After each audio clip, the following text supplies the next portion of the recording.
Now, what about the Qurans today? Again, in the publications, we're told that all the Qurans around the world are absolutely identical. Well, that's what I've been told. But it's just not the case. There is something called the Qira'at, the different readings of the Quran. And these are mainly where the dots and dashes in the Quranic text are different.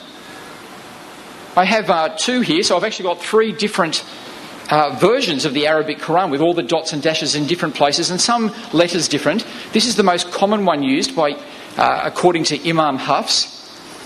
This is the one used in North Africa according to Imam Warsh. And this is Imam Kowloon. Now, I've been told by Muslims that the differences between these books has only got to do with dialects. But I'd like us to look at a few differences here, and you can see that it's not dialects. So in Surah 21, verse 4, in the Warsh version it reads, Kul Rabi Ya'ilmu.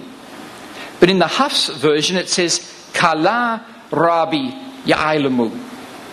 Now, that actually changes the subject of the sentence. In the first one, it's Kul, it's saying, say, my Lord knows. In the next one, it's saying, he said. So the first one is it's Allah giving a command. The second one, it's Muhammad. It's something that Muhammad did. And so in the first one, the subject is God. The second one, the subject is Muhammad. We see this. You see how the different dots and dashes above there change the meaning. The first one, Katala, and many a prophet fought. Kutila, and many a prophet was killed. So it changes it from the active to the passive. We also see, and this is quite a big difference between them, where the personal pronoun is different. So, Nai, fear, we give mercy. Your fear, he gives mercy. And so the personal pronoun is changed. Another difference is actually the very first verse of most of the surahs.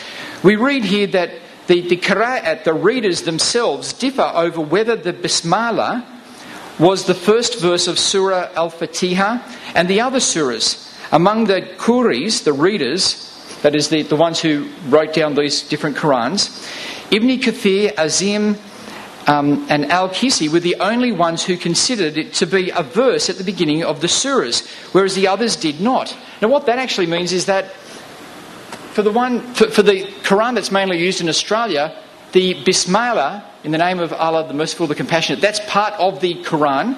But in this one, it's not part of it.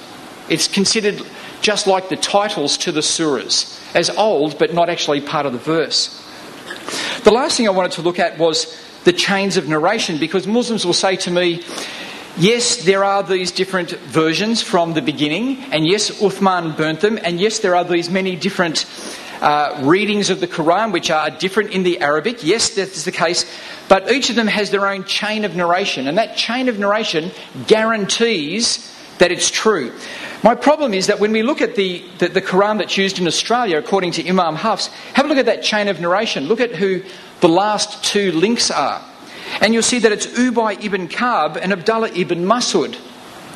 Now there's a big problem there, isn't it? Every chain needs to be examined. And there is ample history to show that Abdullah ibn Mas'ud's Quran had 111 surahs and a whole range of variants and completely different surah orders.